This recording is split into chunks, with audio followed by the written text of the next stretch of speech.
আজকের গল্প কালা ডাকু। গল্পটির লেখক, পাঠক এবং সামগ্রিক উপস্থাপনায় আমি ব্রতেন্দু চক্রবর্তী।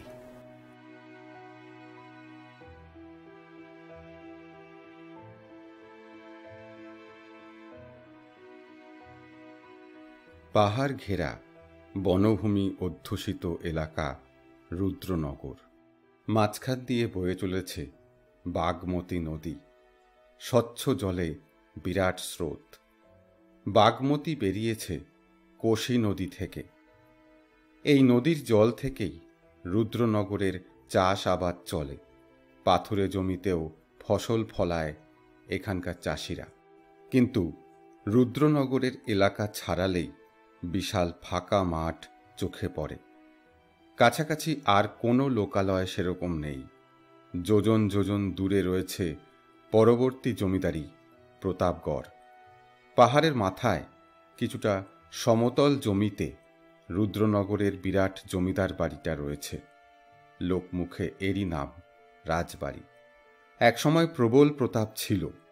রাজা রুদ্রপ্রসাদ সিংয়ের নামে সত্যি বাঘে গরুতে এক ঘাটে জল খেত।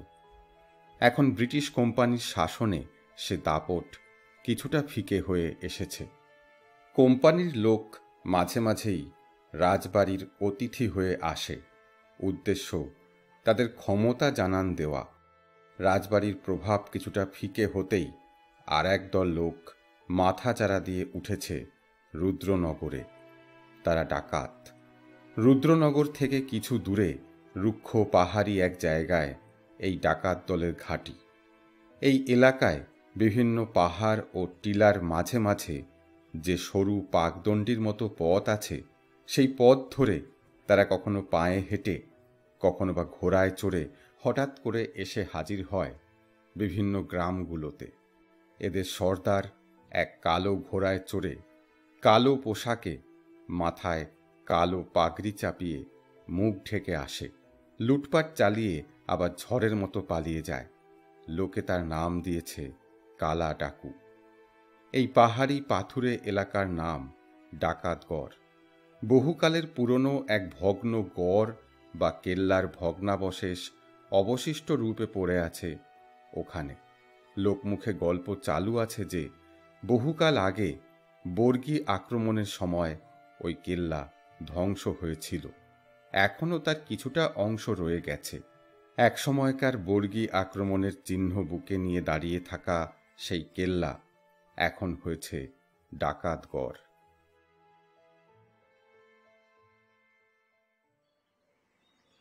সেদিন অপরাহ্নকাল। জমিদার বাড়ির সামনের প্রশস্ত ফটকের গায়ে রোদ এসে পড়েছে। গাছে গাছে ঘেরা উদ্যানে পাখির কলরব শোনা যাচ্ছে। আশপাশের রুক্ষ ডাঙা থেকে গ্রীষ্মের পরন্ত বেলার তাপ উঠছে। কিন্তু পাহাড়ের গা বেয়ে নেমে আসা এক ঝর্ণা ধারায় রাজবাড়ির ভিতরের বাগানটা বেশ গাছপালায় ভরে আছে। তিনতলার খোলা বারান্দা থেকে দূরের পাহাড়ের সারির দিকে তাকিয়েছিলেন জমিদার সূর্যকান্ত চৌধুরী। সেখানে দূরে এক ভাঙা দুর্গের আবছা অবয়ব ফুটে উঠেছে। অস্তমিত সূর্য ক্রমশই দূরের পাহাড়ের ওপাশে ঢলে পড়ছে। বাসায় ফিরছে পাখির ঝাঁক। কিন্তু সেসব দিকে দৃষ্টি ছিল না জমিদার বাবুর। কি যেন এক গভীর চিন্তায় তিনি তখন মগ্ন ছিলেন। হঠাৎ একটা গলা খাকারির শব্দে তার সংবিত ফিরে এলো। তাকিয়ে দেখলেন নায়েব মশাই এসে দাঁড়িয়েছেন। বললেন, ও নায়েব মশাই এসে গেছেন। নায়েব লক্ষ্মীনাথ বাবুর যথেষ্ট বয়স হয়েছে। তিনি এই জমিদার বাবুর পিতার সময় থেকেই এই জমিদারিতেই আছেন। বর্তমান জমিদারকে তিনি অনেক ছোট থেকেই দেখে আসছেন। সদা চঞ্চল, উৎসাহী এক যুবক। সবসময় কিছু না কিছু কাজে ব্যস্ত থাকতই। সব থেকে ভালোবাসত বাগানের গাছগুলোর পরিচর্যা করতে। দূর দূরান্ত থেকে বিভিন্ন ফুল ফলের গাছ এনে রাজবাড়ির উদ্যানে বসানোই ছিল তার নেশা। এখন জমিদারির চাপে আর প্রৌঢ়ত্বে এসে সে নেশা কিছুটা হলেও কমেছে, কিন্তু পুরোপুরি চলে যায়নি। বাবার ধারা বজায় রেখেছে ছেলে অভয়কান্ত। সে এখন সদ্য যুবক। সে কথায় পরে আসছি। জমিদার বাবু আর নায়েবের কথায় আগে ফিরে যাই। সেই অপরাহ্ন বেলায় দূরের পাহাড়ের দিকে তাকিয়ে ভ্রু কুঞ্চিত করে দাঁড়িয়েছিলেন জমিদার বাবু। নায়েব বুড়ো হয়েছেন, চোখে তেমন ভালো দেখতে পান না, কিন্তু কিছু একটা ব্যাপার যে ঘটেছে সেটা তিনি ভালোই বুঝতে পারছিলেন, নয়তো এই অবেলায় তার ডাক পড়ত না। এবার জমিদারবাবু বললেন, দূরের ওই পাহাড়ের মাথায় ওই ভাঙা কেল্লাটা কি আপনি দেখতে পাচ্ছেন নায়েব মশাই? চোখের সামনে হাত নিয়ে ভালো করে দেখে নায়েব একটু আমতা আমতা করে বলল, আগে তা তেমন একটা বুঝেছি। বললেন জমিদারবাবু, আপনি সত্যি বুড়ো হয়েছেন। নায়েব বললেন, তা বয়স তো আর কম হলো না রাজাবাবু, ওই সামনের দুর্গাপুজো পেরোলেই 4-20 বয়স হয়ে যাবে। কিন্তু কি দেখতে পেলেন বলুন তো? জমিদারের মুখ আবার গম্ভীর হয়ে গেল। তিনি বললেন, সামনেই বিপদ আসছে নায়েব মশাই। ভাঙা গড়ের পাহাড়ের মাথায় কালো নিশান উঠছে, কালা ডাকুর নিশান। সর্বনাশ! কি বলছেন কর্তা? ভয়ে নায়েবের মুখ শুকিয়ে গেল। ও নিশান তো বহুদিন এদিক পানে ওড়েনি। কালা ডাকু তো আপনার সাথে রফা করেছিল যে সে আপনার জমিদারিতে আর আসবে না। সে রফা কি সে ভুলে গেল? 10 করের আবার রফা। তার কথার কি কোনো দাম আছে? সে কথা সে কবেই ভুলে গেছে। আপনি তো জানেন ও নিশানের মানে হলো আর 3-15 পরেই সে হামলা করবে। এখন আমি কি করি? শুকনো মুখে নায়েব বললেন, কিন্তু সে যে এখানেই হামলা করবে তা কি করে বুঝতে পারছেন? সে তো অন্য কোথায়ও। জমিদারবাবু বলে উঠলেন, আপনার সত্যিই বয়স হয়েছে। এই তল্লাটে এই রাজবাড়ি ছাড়া আর জায়গা কোথায় আছে যে হামলা করবে? প্রতাপগড়ের রাজবাড়ি এখান থেকে অনেক অনেক দূরে, সেখানে সে যাবে না। আর আমার এই রাজ্যে এমন কোনো বড় বণিক বাড়ি নেই যে সেখানেও সে হামলা করতে পারে। সুতরাং এটা ধরে নেওয়াই যায় যে সে আমার রাজবাড়িতেই হামলা করবে। এখন আমি ঠেকাই কি করে? দুজনকেই ভীষণ চিন্তামগ্ন দেখালো। তখন সন্ধ্যা নেমে গেছে। রাজবাড়ির মন্দির থেকে ভেসে আসছে শঙ্খ আর ঘণ্টার শব্দ। আশপাশ খুব নিস্তব্ধ, শোনা যাচ্ছে ঝিঝি পোকার রব। নায়েব মশাই বলে উঠলেন, রাজাবাবু, এইসব কথা এখানে আলোচনা করা ঠিক হবে না। চলুন আমরা ওই মন্ত্রণা কক্ষে যাই। এই কথাটা জমিদার বাবুর মনেও ধরল। দুজন মিলে চললেন জমিদারের শয়ন কক্ষের দিকে। শয়ন কক্ষের আগে একটা ছোট ঘর। সে ঘরে ঢুকে জমিদার বাবু দরজা বন্ধ করলেন। ঘরের এক দেওয়ালে ঝুলছে রাজা রুদ্রনারায়ণের পূর্ণাবয়ব এক বিশাল তৈলচিত্র। সেই চিত্রের কাছে গিয়ে আগে প্রণাম করলেন জমিদার বাবু। তারপর চিত্রের পাদুকার একটিতে চাপ দিতেই চিত্রটি ধীরে ধীরে একটা দরজার পাল্লার মতো খুলে গেল। কয়েক ধাপ সিঁড়ি নেমে গেছে নিচের দিকে। দুজনে সে সিঁড়ি দিয়ে নামতেই চিত্রটি আবার নিজের জায়গায় ঘুরে গিয়ে দরজা বন্ধ হয়ে গেল। একটা অন্ধকার ঘর। চকমকি ঠুকে একটা ছোট মশাল জ্বালালেন জমিদার বাবু। সে ঘরটি বিশেষ বড় নয়, মেঝে গালিচা বিছানো। উল্টো দিকেও রয়েছে একটি ছোট দরজা, সেটি ভিতর থেকে বন্ধ। দুজনে গালিচায় বসলেন। মশালের আলোয় ঘরটা কেমন যেন রহস্যময় হয়ে উঠেছিল। এবার জমিদারবাবু বললেন, বলুন নায়েব মশাই, এখন কি করা কর্তব্য? আপনি তো জানেন ওই কালা ডাকুর হৃদয়ে কোনো দয়া মায়া নেই। আমি ঠিক করেছি বৌরানী আর কুমারকে তার মাতুলালয়ে প্রেরণ করব। আপনি কি বলেন? নায়েব কিঞ্চিত ভাবলেন, তারপর বললেন, আগে আমার মনে হয় সেটা ঠিক হবে না। পাহাড়ি পথে তাদের যেতে হবে অনেকটা পথ।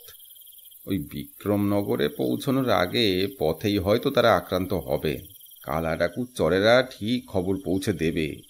তার চেয়ে আপনি এমন ভাব দেখান যেন কিছুই হয়নি। আপনার পাইক লেঠেলদের শক্তিশালী করুন। বিশুয়া আর ওই ঝগড়ু সর্দারকে খবর দিন, প্রয়োজনে তারাও লোকজন নিয়ে আসুক। তারা তো আপনাকে সবসময় সাহায্য করে, তাদের খবর পাঠান। আর ওই নির্দিষ্ট দিনে কুমার আর বৌরানীদের গুপ্ত সুড়ঙ্গ পথে কোশি নদীর পাড়ে সন্ন্যাসী মহন্তজির ওই ছিন্নমস্তার মন্দিরের আশ্রমে পাঠিয়ে দিন। তারপর আমরা লড়ব। মা কালীর দয়া হলে আমরা অবশ্যই জিতব। জয় মা কালী, জয় মা কালী। এই ঘটনার 2-1 দিন পরের কথা। রুদ্রনগরের রাজবাড়ি থেকে অনেক দূরে ভাঙা দুর্গের ভিতর প্রশস্ত প্রাঙ্গণে মশাল জ্বলছে বেশ কয়েকটা। প্রাঙ্গণের মাঝখানে একটা জায়গায় কাঠ দিয়ে আগুন জ্বালানো হয়েছে। কালো পোশাকে সর্বাঙ্গ আবৃত কয়েকজন দীর্ঘাকায় মানুষ কয়েকটা ভাঙা পাথরের উপরে বসে আছে। তাদের মাঝের ব্যক্তির মুখও কালো কাপড়ে ঢাকা। কোমরবন্ধ থেকে খাপে ঢাকা দীর্ঘ তলোয়ার ঝুলছে। মশালের আলোয় চকচক করে উঠছে তার চোখ। এবার একজনকে লক্ষ্য করে সে বলে উঠল, রাম সিং, নিশান উড়ানো হয়েছে? উদ্দিষ্ট ব্যক্তি কাছে এসে সম্ভ্রমের সাথে বলল, জি সর্দার, নিশান তো 5 দিন আগেই উড়িয়ে দিয়েছি, কিন্তু সে কি রুদ্রনগরের রাজাবাবুর চোখে পড়বে? আলবাত পড়বে। আমি জানি সে এদিকে নজর রাখে। এবার আমার বদলা নেবার সময় এসেছে। সবাই শুনে নাও কান খুলে। আর 10 দিন পরেই আমরা হামলা করব। আমার কাছে খবর আছে কি ওই রাজবাড়ির ভিতরে একটা লুকোনো ঘরে প্রচুর হিরে জহরত লুকোনো আছে। ওগুলো আমাদের চাই। তারপর সবাইকে খতম করে ওই রুদ্রনগরের রাজা হব আমি। সবাই আমায় কালা ডাকু নামে জানে, কিন্তু আমারও হক আছে ওই রাজবাড়ির উপরে। রাম সিং বলল, কি হক সর্দার? সে পরে বলবো এক সময়। এখন শোন, ওই রাজবাড়ির ভিতরে লোক লাগা। ভিতরকার খবর সব আমার চাই। বিশেষ করে কুমারের খবর আমার চাই। ওকে যদি আমরা কোনোভাবে বন্দি করতে পারি তাহলে কেল্লা ফতে হয়ে যাবে। আমরা যা বলবো রাজা তাই শুনবে। জয় মা চামুন্ডা। এমন সময় একজন দীর্ঘাকায় মানুষ এসে নামল ঘোড়ার থেকে। তারপর দ্রুত পায়ে এগিয়ে এলো সামনে। তাকে দেখেই কালা ডাকু বলে উঠল, কি সমাচার লক্ষ্মণ সিং? রুদ্রনগর থেকে এলে তো? জি সর্দার। সেখানে কি দেখে এলে সব বলো। লক্ষ্মণ সিং এগিয়ে এসে আগুনের পাশে বসল। রাতের দিকে এই পাহাড়ি এলাকায় বেশ ঠান্ডা পড়ে। তার উপর ভাঙা দুর্গের উপর দিয়ে জোর হাওয়া বইছে। কোমরে বাঁধা তলোয়ারটা খুলে পাশে রেখে বসল লক্ষ্মণ সিং। বলল, সমাচার ভালো। আমাদের নিশান দেখে রুদ্রনগরে বেশ হইচই শুরু হয়ে গেছে। অনেকে এলাকা ছেড়ে ভাগলবা হয়েছে। রাজা কি করবে বুঝতে পারছে না। আর গুজব রটেছে যে রাজ পরিবারকে কোথাও পাঠিয়ে দেওয়া হবে খুব শিগগিরই। কালা ডাকু এবার নড়ে বসল। বলল, কোথায়? সে খবর এখনো পাইনি, তবে খুব শিগগিরই পেয়ে যাব। কালা ডাকু অসহিষ্ণুভাবে বলে উঠল, হ্যাঁ হ্যাঁ, সে খবর আমার চাই। পতা লাগাও জোর, তারা যেন আমার হাত থেকে পালাতে না পারে। একবার ওই রাজকুমার আমার হাতে আসুক, ব্যাস। তারপর পতা করো জলদি। আর হ্যাঁ, রাজবাড়ির পাহারা কিরকম দেখলে? লক্ষ্মণ সিং বলল, সে এমন কিছু নয়, মামুলি লোক সব। আমাদের সামনে টিকবে না। তবে গুপ্তকক্ষের পতা এখনো মেলেনি সর্দার, লোক লাগিয়েছি।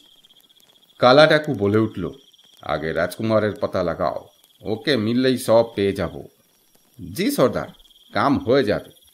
और एक बात सौदार, क्या? सूरज ग्रहण कब? ये 10 दिन बाद, लेकिन कब और कब बाजे वो मुझे पता नहीं। मालूम करो जल्दी। ये दारुण मौका, समझा ना? हाँ सरदार, बढ़िया मौका, जल्दी पता लगाओ। জি সর্দার। লক্ষ্মণ সিং আবার রওনা দিল।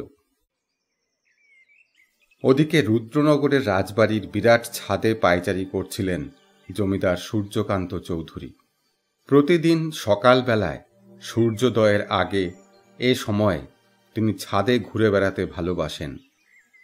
পূব দিকের ওই পাহাড়গুলোর মাথায় একসময় লাল থালার মতন সূর্য উদয় হয়। চারিদিকে রক্তিম আভা ছড়িয়ে পড়ে, এদিক ওদিক উড়ে যায় পাখির ঝাঁক। তারপর তিনি সূর্য প্রণাম সেরে নিচে নামেন। আজও ধীরে ধীরে পায়চারি করছিলেন তিনি। তার নজরে আসছিল দূরের দিগন্তে দাঁড়িয়ে থাকা এক একটা পাহাড়, পাহাড়ি সাপের মতন এঁকে বেঁকে চলে যাওয়া দূরের ওই নদী, বিস্তৃত সবুজ শস্য ক্ষেত, আর পাহাড়ের নিচে ঘন বন। একসময় আরও বড় ছিল এই রুদ্রনগরের রাজত্ব।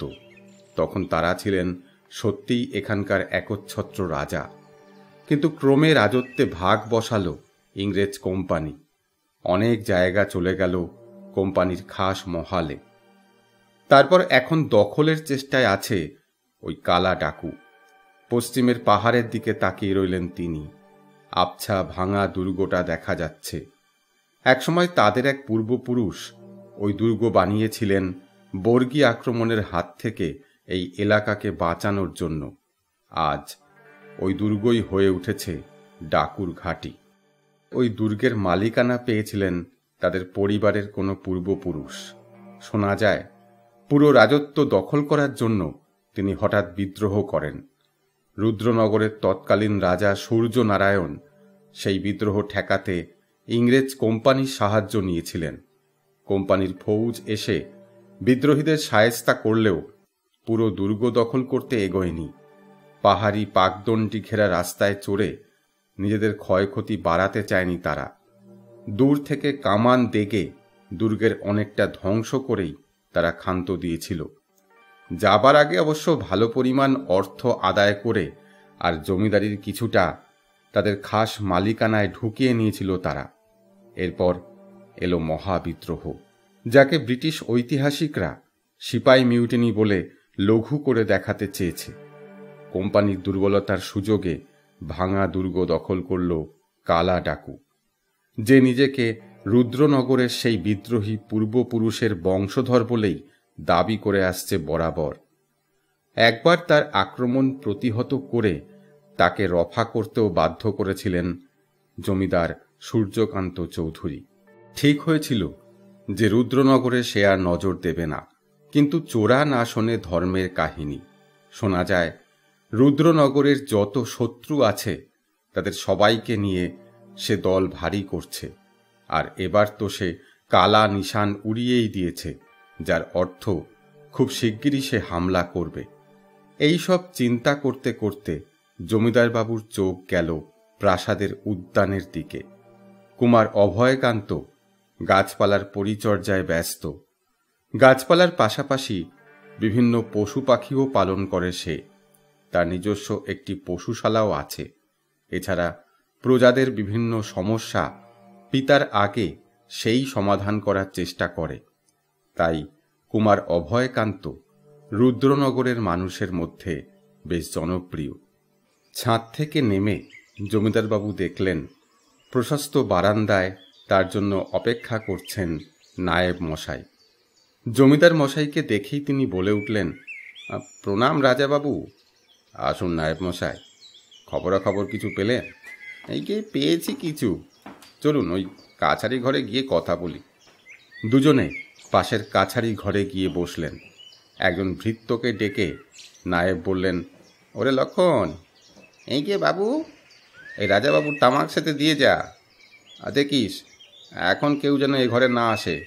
যে আগে। কিছুক্ষণ পরে গড়গড়ার নলে অল্প অল্প টান দিতে দিতে জমিদারবাবু কথা বলতে লাগলেন। বলুন নায়েব মশাই, কী খবর পেলেন? এই যে রাজাবাবু, আর ওই দিন দশেক পরেই নাকি সূর্যিগ্রহণ লাগবে। তা আমার মনে হয় ওই দিন বেলাবেলি সেই ডাকু আক্রমণ করতে পারে। জমিদারবাবু বিস্মিত হলেন। সে কি, সূর্যগ্রহণ আছে? কে বলল? এই কে পুরোহিত মশাই বললেন যে। কে সনাতন পণ্ডিত? এই কে কর্তা? তার গণনা তো মিছে হয় না। তার কি বললেন তিনি? এই কে বললেন যে কুমার বাহাদুরের নাকি ফাঁড়া আছে, তাকে সাবধানে রাখতে হবে কর্তা। ফাঁড়া কিরকম? এই যে অপহরণের ফাঁড়া। সে কি, কি সর্বনাশ! কুমারকে কে অপহরণ করবে?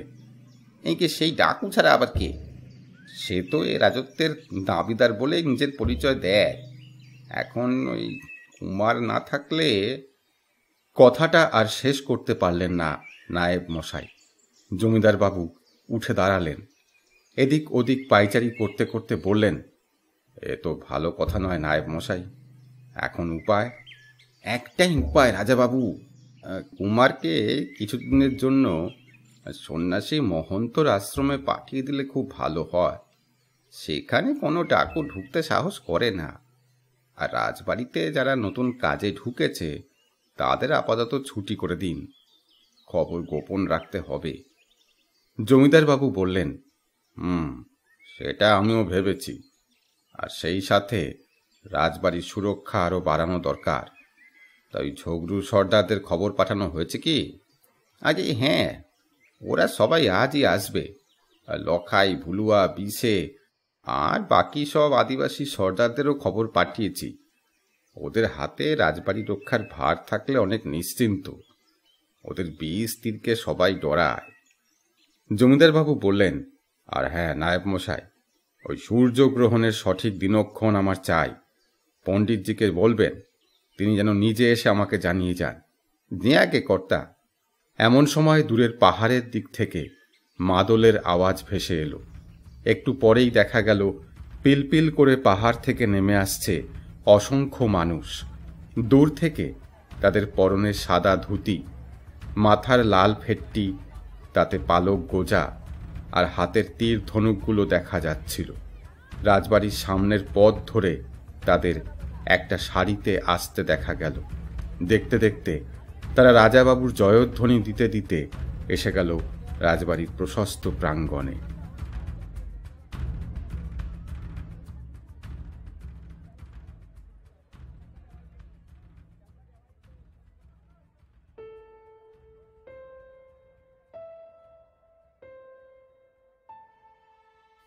এর কয়েকদিন পরের ঘটনা। কোশি নদীর পার ধরে একটা দল এগিয়ে চলেছে মা ছিন্নমস্তার মন্দিরের দিকে। বছরের এ সময়টায় ভক্তেরা দলে দলে পুজো দিতেও যায়। হিমালয় থেকে নেমে আসা স্বচ্ছ জলের স্রোত বয়ে চলেছে নিচে গঙ্গার দিকে। একটি দল চলেছে ঘোড়ায় চড়ে। তাদের মধ্যে মহিলা পুরুষ উভয়ই আছে। পোশাক আশাক দেখে বোঝা যায় এরা সাধারণ ঘরের মানুষ নন। মহিলাদের নিয়ে একটা অগ্রবর্তী দল কিছুটা সামনে এগিয়ে গেছে। পরবর্তী দলটির সামনে রয়েছে একটি ছেলে। সদ্য তারুণ্য কাটিয়ে যৌবনে পদার্পণ করেছে সে, কিন্তু তারুণ্যের উচ্ছলতা এখনো যায়নি। মাঝে মাঝেই দলের আগে ঘোড়া ছুটিয়ে দিয়ে এগিয়ে যাচ্ছে সে। তখনই তার সঙ্গ নিচ্ছে আরও ২-৩ জন ঘোড়সওয়ার। তাদের মধ্যে একজন কাছাকাছি এসে বলল, কুমার, অনুগ্রহ করে দলের সাথে থাকুন, এভাবে ঘুরলে বিপদ হতে পারে। এদের মধ্যে কেউই লক্ষ্য করেনি যে পাহাড়ের ঢালে জন্মানো ঝোপের আড়ালে গা ঢাকা দিয়ে কয়েকজন লোক তীক্ষ্ণ দৃষ্টিতে কুমারকে লক্ষ্য করে চলেছে। বাজ পাখির মতন শানিত তাদের চোখ। পরনের কালো পোশাকের কোমরবন্ধ থেকে ঝুলছে তীক্ষ্ণ ধারালো তরবারি। মাথার কালো পাগড়ির লম্বা প্রান্ত দিয়ে তাদের মুখগুলো ঢাকা। তারা সন্দেহ করেছে যে এ রাজকুমার না হয়ে যায় না, কিন্তু আরও কাছ থেকে দেখতে হবে, তাই একটা টোপের ব্যবস্থা করা হয়েছে। একটু পরেই কুমারের চোখে পড়ল নদীর ঢাল বরাবর পড়ে থাকা ছোট বড় পাথরের টুকরোগুলোর মাঝে আটকে আছে একটা বড় পাহাড়ি ছাগল। কোনোভাবে পাথরের একটা বড় টুকরো তার পায়ের উপর এসে পড়েছে আর এমনভাবে আটকে গেছে যে ছাগলটা আর বেরিয়ে আসতে পারছে না। কুমার ঠিক করলেন ছাগলটাকে যে করেই হোক মুক্ত করতে হবে, কিন্তু সেটা করতে গেলে তাকে ঘোড়া থেকে নেমে পায়ে হেঁটে ঢাল বেয়ে নদী বরাবর নামতে হবে। পা টিপে টিপে নামতে হবে, কারণ নদীর পার বেশ খাড়া, আর নদী খুব খরস্রোতা। একবার জলে পড়লে একেবারে ভেসে যেতে হবে। কুমার ঘোড়া থেকে নেমে নদীর দিকে নামার উদ্যোগ করতেই তাকে ঠেকালেন সর্দার রামবচন। তিনি দেহরক্ষী দলের সর্দার। ছুটে এসে বললেন, কি করছেন কুমার? ওটা দস্যুদের চাল হতে পারে। পাহাড়ি ছাগল ওভাবে আটকা পড়ে না। এই, তোরা সবাই কুমারকে ঘিরে দাঁড়া। ঝরুয়া, বিশুয়া, তীর ধনুক তৈরি রাখ। এবার ঝোপের আড়ালে থাকা কালো পোশাকধারীরা নিশ্চিত হয়ে গেল যে এ রাজকুমার ছাড়া আর কেউই নয়। তারা সবাই ঝোপের আড়াল থেকে হাতিয়ার নিয়ে বেরিয়ে এলো। মুহূর্তে একটা খণ্ড যুদ্ধ বেঁধে গেল। দস্যুরা সংখ্যায় 4 থেকে 5 জন, কিন্তু তারা কেউ ছেড়ে দেবার পাত্র নয়। যে কোনো মূল্যে রাজকুমারকে অপহরণ করতে তারা দৃঢ় প্রতিজ্ঞ। কিন্তু সর্দার রামবচন একজন অভিজ্ঞ সেনানায়ক। তিনি কুমারের ঘোড়াকে এক হাতে ধরে রেখে ঝগড়ুকে চেঁচিয়ে ডাকলেন, ঝগড়ু! সে কাছে এলে বললেন, ঝগড়ু, ওই ঝোপের আড়াল থেকে কেউ তীর মারছে, আগে ওকে মার। ঝগড়ু ঝোপটা ভালো করে দেখে নিশানা নিয়ে আকাশের দিকে মুখ করে পরপর 3টে তীর ছুড়ল। সেগুলো ওপরে উঠে আবার নিচের দিকে নামতে লাগলো, পড়তে লাগলো ঠিক ঝোপের ওপাশেই একটার পর একটা। তক্ষুনি ঝোপ থেকে মানুষের আর্তচিৎকার শোনা গেল, বহুত আচ্ছা ঝগড়ু, এবার ওই নদীর দিকে, ওই যে সরকিবাজ, সরকি ছুড়ে আমাদের লোকজনকে ঘায়েল করছে, ওটাকে মার। একটু পরেই সরকিবাজ 20 তীর খেয়ে উল্টে পড়ল। সবাই একসাথে হামলা করো, একজনও যেন পালাতে না পারে, চেঁচিয়ে উঠলেন রামবচন সর্দার। ডাকুরা তারা খেয়ে নদীর দিকে পালাতে লাগলো। তাদের মধ্যে 3 জন কচু কাটা হয়ে গেল, কিন্তু একজন নদীর জলে ঝাঁপিয়ে পড়ল। তাকে আর দেখা গেল না।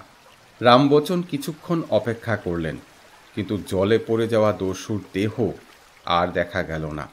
রামবচন কিছুটা বিস্মিত হলেন। তার কপালে চিন্তার রেখা ফুটে উঠল। তিনি একজনকে ডেকে বললেন, দীনেশ, তুমি জলদি যাও, রানীমাকে গিয়ে জানাও যে আমি কুমারকে নিয়ে মহলে ফিরে যাচ্ছি। তিনি যেন চিন্তা না করেন, যাও জলদি। যে হুকুম হুজুর। ঘোড়সওয়ার দ্রুত রওনা দিল।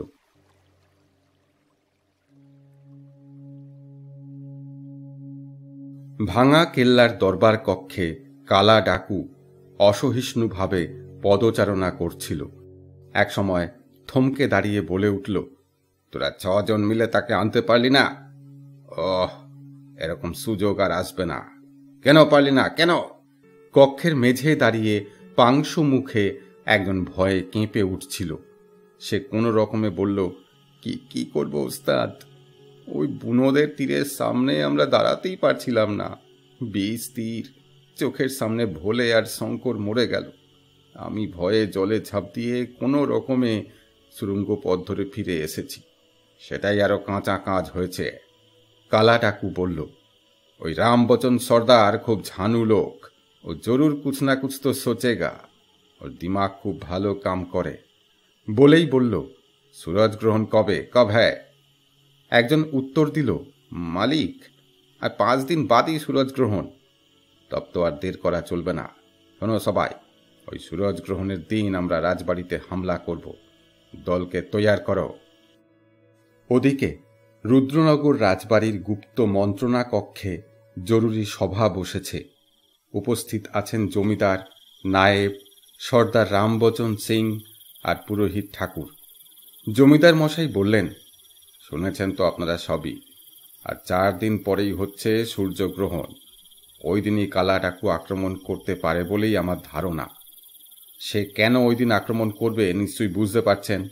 রামবচন সিং বললেন, অবশ্যই রাজাবাবু, আমাদের এখানে সূর্যগ্রহণের সময় সৈন্যরা অস্ত্রশস্ত্র ধরে না। তাদের বিশ্বাস ওই সময় অস্ত্রে হাত দিলে দেবতা কুপিত হন, তাই ডাকুরা ওই সময়টাকে নিশ্চয়ই বেছে নেবে আক্রমণ করার জন্য। নায়েব মশাই বললেন, হ্যাঁ, তার উপর সেই সময় সূর্যগ্রহণ। কাজেই অন্ধকার থাকবে, আর সেই সুযোগে তারা আক্রমণ করবেই। আর মানুষজনও সেই সময় গ্রহণের কারণে ঘর থেকে বেশি বের হবে না। কাজেই ডাকাতদের তো খুবই সুবিধা, তাঁরা বিনা বাধায় রাজবাড়িতে হামলা করবে। কাজেই পাইক বরকন্দাজদের বোঝাতে হবে যে যে ডাকাতের হামলার জন্য তারা যেন প্রস্তুত থাকে। জমিদার মশাই বললেন, এই কাজটা পুরোহিত মশাই একমাত্র করতে পারেন, আর কেউ নন। এজন্যই পুরোহিত মশাইকে এখানে ডাকা। আপনি ওদের বোঝান পুরোহিত মশাই, যেভাবে পারেন। পুরোহিত মশাই যথেষ্ট বিজ্ঞ মানুষ, নিত্য পূজা পাঠ নিয়ে ব্যস্ত থাকেন। তার উপর তিনি জ্যোতিষ চর্চাও করে থাকেন। রুদ্রনগরের মানুষেরা পণ্ডিত মশাইকে বিশেষ শ্রদ্ধা ভক্তি করে। তিনি বললেন, সে আমি ওদের অবশ্যই বোঝাবো। ওই ঝগড়ু সর্দারের দলও আমার কথা বিশেষ শোনে। তা এখন আমি উঠি, আমার আবার সন্ধ্যানিকের সময় হলো। নায়েব মশাই উঠবেন নাকি? সন্ধ্যার পর আপনারও তো চলাফেরার বিশেষ অসুবিধা। নায়েব মশাই মাথা নেড়ে সম্মতি দিলেন। তারপর দুজনেই একসঙ্গে জমিদারের কাছে বিদায় নিয়ে কক্ষ ত্যাগ করলেন। গুপ্ত কক্ষে রয়ে গেলেন শুধু জমিদার আর সর্দার রামবচন। জমিদার মশাই বললেন, কি খবর সর্দারজি? কোনো গোপন কথা আছে নাকি? রামবচন সর্দার মাথা ঝুঁকিয়ে জমিদার বাবুকে সেলাম করে বললেন, গুরুতর খবর আছে রাজাবাবু। কোশি নদীর ধারে যেখানে কুমারের উপরে হামলা হয়েছিল, সেখানে ওই ডাকুদের একজন নদীর জলে ঝাঁপিয়ে পড়েছিল, কিন্তু সে অনেকক্ষণ পরেও ওঠেনি। আর আজ পর্যন্ত নদীতে কারো লাশ ভি মেলেনি। কাজেই জমিদার বাবু ভ্রুকুটি করে বললেন, বুঝতে পেরেছি তুমি কি বলতে চাইছো। জরুর ওখানে কোনো সুড়ঙ্গ পথ আছে, যে পথ চলে গেছে ওই ডাকুর কেল্লার কাছে। তিনি একটু থেমে কি যেন ভেবে বললেন, আমার ঠাকুরদার কাছে শুনেছি ওই কেল্লাতে যাওয়ার একটা গুপ্ত পথ আছে, যেটা কোশি নদীর বানে পুরোপুরি ডুবে যায়। বোধহয় সেই পথটাই ওখানে আছে। তাহলে এখন কি করা যায়? রামবচন তার স্বভাবসিদ্ধ ভঙ্গিমায় এদিক ওদিক দেখে নিলেন। রুদ্ধ দ্বার, গুপ্ত কক্ষ, শুধু ঝিঝি পোকার রব শোনা যাচ্ছে। তারপর একটু খাটো গলায় রামবচন বললেন, রাজাজি, আমি ঠিক করেছি কিছু বাছাই করা লোক নিয়ে লুকিয়ে ওই গুপ্ত পথ ধরে ভাঙা কেল্লায় যাওয়ার চেষ্টা করব। যদি সূরজ গ্রহণের আগে ওখানে পৌঁছতে পারি, আর যদি মা কালীর কৃপা থাকে, তাহলে ওই কালা ডাকুকে অবশ্যই বন্দি বা হত্যা করব। এখন আপনি বলুন আপনার কি মত? জমিদার বাবু কিছুক্ষণ চুপ করে থাকলেন।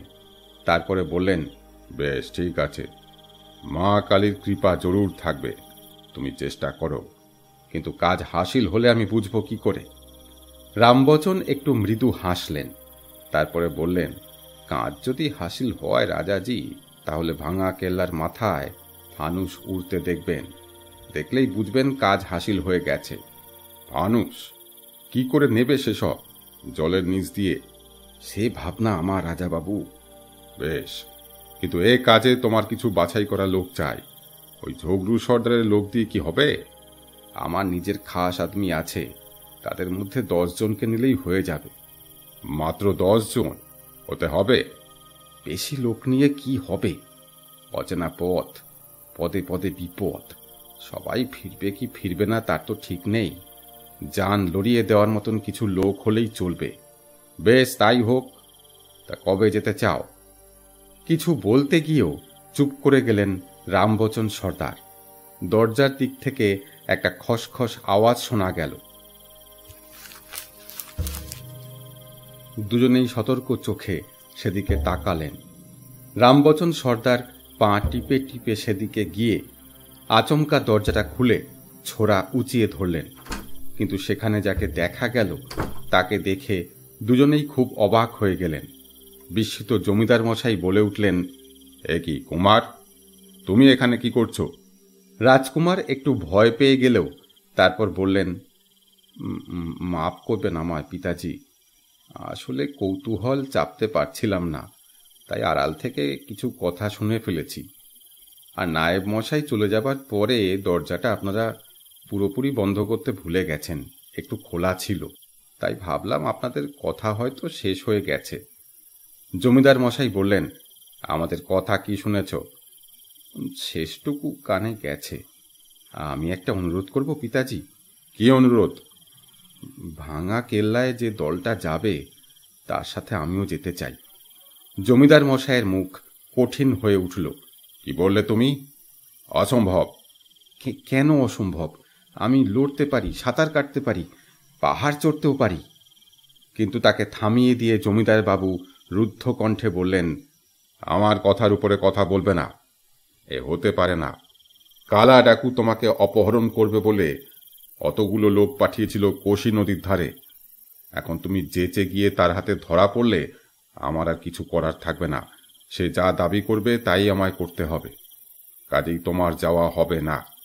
এই আমার শেষ কথা। তুমি এখন যেতে পারো।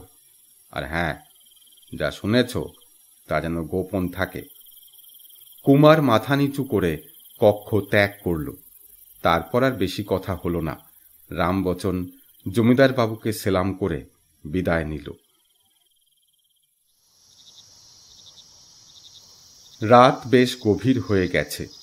কোশি নদীর ধারের পাহাড়ি রাস্তাটা ধরে দ্রুত পায়ে এগিয়ে যাচ্ছিল বেশ কয়েকজন মানুষ। নিশুতি রাতে শুধু দূর থেকে ভেসে আসছিল পেঁচার ডাক। ঘুমে আচ্ছন্ন হয়ে আছে গোটা রুদ্রনগর। সবাই একসাথে যাচ্ছিল না, একটু ছাড়া ছাড়া ভাবে চলছিল তারা। তাদের হাঁটার ধরন দেখলে বোঝা যায় যে এই পথটা তাদের ভালোই চেনা। তাদের সঙ্গে রয়েছে নানা রকমের হাতিয়ার। কারো কোমরে জড়ানো রয়েছে বেশ বড় একগাছি দড়ি। কোশি নদীর ধারে একটা বিশেষ জায়গায় তারা সবাই একে একে গিয়ে জড়ো হলো। তাদের মধ্যে একজন বলে উঠল, গিরিধারী, এই সেই জায়গা তো? উত্তরে আর একজন বলল, হ্যাঁ সর্দারজি, এখানেই সেই বেটা ডাকু জলে পড়েছিল। ঠিক আছে, তাহলে জলে নেমে সেই সুড়ঙ্গের খোঁজ করো। এমন সময় পাথুরে রাস্তায় যেন কারো পদশব্দ শোনা গেল। সঙ্গে সঙ্গে সতর্ক হয়ে গেল সবাই। হাতিয়ার বাগিয়ে ধরল। রামবচন একটা হাঁক দিলেন, কে ওখানে? উত্তর দাও, নইলে জানে মারা যাবে। যে আসছিল সে এবার থমকে দাঁড়ালো। আবছা চাঁদের মরা আলোয় আগন্তুককে দেখা যাচ্ছিল। কালো পোশাক পরা এক ব্যক্তি। এবার সে বলে উঠল, আমি কুমার অভয়কান্ত, সর্দারজি। সর্দার রামবচন অত্যন্ত বিস্মিত হলেন। বললেন, কুমার, আপনি এ সময় এখানে কি করে এলেন? আমি বলেছিলাম না আমি আপনাদের সাথে যাব? আমাকে নিয়ে চলুন, দেখবেন আমার দরকার পড়বে। রামবচন বললেন, তা হয় না কুমার। আপনার কিছু হলে রাজাবাবুকে আমি কি জবাব দেব? আপনাকে কিছু জবাব দিতে হবে না, যা বলার আমিই বলবো। একদিনের তো ব্যাপার। আমার খোঁজ করার আগেই আমি চলে আসব। এখন শুনুন, ফানুস যে ওড়াবেন বলেছিলেন তার জিনিস এনেছেন? রামবচনকে চিন্তিত দেখালো।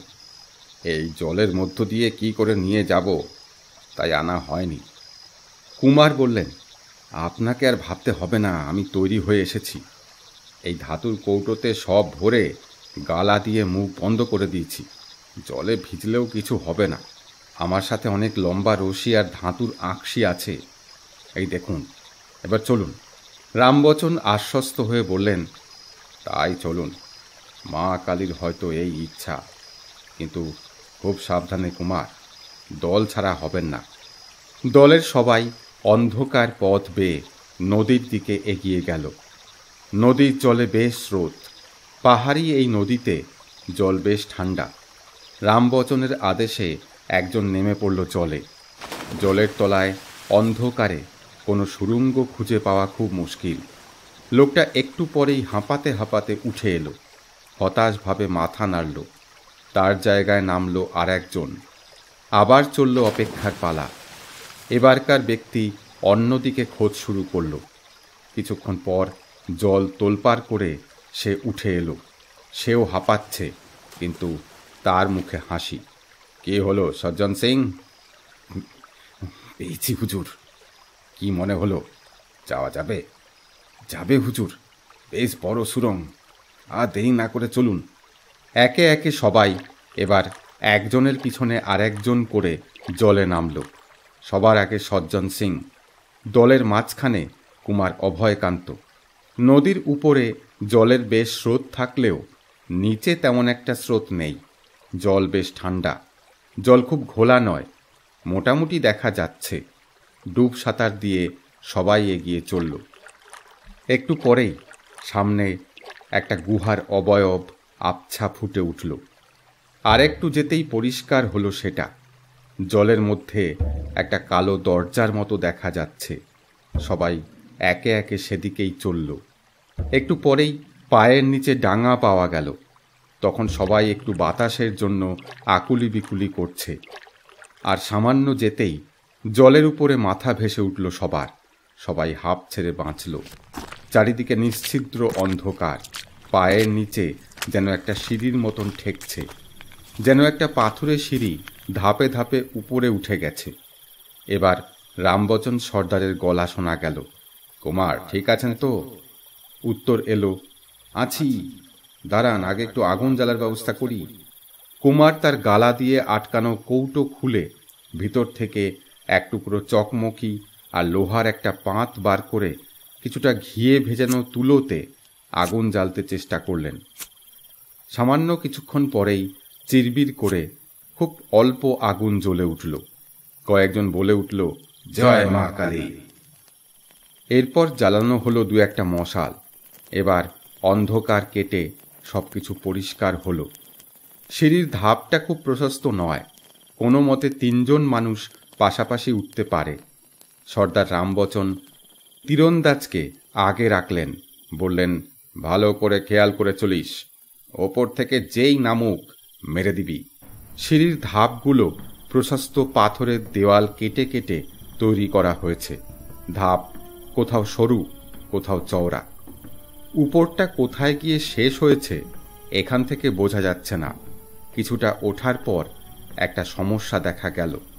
3-4টে ধাপ একদম ভেঙে গুড়িয়ে গেছে, ওঠার উপায় নেই। রামবচন সর্দার বললেন, খুব সম্ভবত গেলবারের ভূমিকম্পে এই হালত হয়েছে। একজন বলল, সর্দার, তাহলে ওরা যায় কি করে? ভালো করে দেখে রামবচন সর্দার বললেন, ওই যে ভাঁজ করা দড়ির মই দেখা যাচ্ছে। যাক, ওটা উপরে গোটানো, তার মানে নিচ থেকে কেউ আর আসবে বলে মনে হয় না। কিন্তু ওখানে পৌঁছবো কেমন করে? এবার কুমার বলল, খুব সহজ, আমার দড়িতে লোহার আঁকশি লাগানো আছে, ওটা ছুড়লে কোথাও না কোথাও আটকাবেই। তারপর উপরে উঠেই মইটা নামিয়ে দিলেই হবে। বলতে বলতে কুমার কাঁধের ঝোলা থেকে বড় দড়ি বার করে তার এক মুখে একটা তীক্ষ্ণ কাঁটা মতো আঁকশি লাগিয়ে দড়িটা ঘুরিয়ে ঘুরিয়ে উপরে ছুঁড়ে দিল। কয়েকবারের চেষ্টায় একসময় দড়িটা উপরে কোথাও আটকে গেল। প্রথমেই কুমার উঠে গেল দড়ি বেয়ে। তারপর দড়ির মইটা খুলে নিচে ছুঁড়ে দিল সে। সেটা বেয়ে বাকিরা সহজেই উঠে এলো উপরে। সেখান থেকে আর গোটা 10 ধাপ উঠতেই একটা প্রশস্ত কক্ষে চলে এলো সবাই। রামবচন বললেন, এটা দরবার ঘরের উপরটা। খুব ছোটবেলায় 2-1 বার এই ঘরে এসেছি, কিন্তু এই গুপ্ত পথের ব্যাপারে আগে জানতাম না। কুমার বললেন, এই পথ দিয়েই ওরা রুদ্রনগরে হামলা করতে যাবে আর 2 দিন পরে। রামবচন বললেন, তার আগেই ওদের শেষ করব, কিন্তু ওরা গেল কোথায়? কুমার বলল, আপনি তো আগে এখানে এসেছেন, আপনি মনে করে দেখুন না ওরা কোথায় থাকতে পারে। রামবচন বললেন, আমাদের নিচে নামতে হবে। থাকলে ওরা এই কক্ষের একেবারে নিচে অথবা বাইরের চাতালে থাকবে।